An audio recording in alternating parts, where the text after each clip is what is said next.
আসসালামু আলাইকুম। যে সকল আপুরা জানতে চাই ফরাস বিচিগুলো কীভাবে ছিলে, আমি তাদের জন্য দেখিয়ে দিচ্ছি।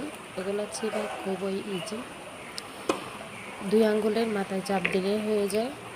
তবে একটা শর্ত আছে, এগুলো যদি শুকনো হয়ে থাকে, আপনি যদি সকালে রান্না করেন 1 রাত ভিজিয়ে রাখবেন, মানে রাতে ভিজাতে দিবেন, সকালে ছিলবেন। আর যদি ভিজানোই থাকে তাহলে আর ভিজাতে দেওয়ার প্রয়োজন নেই।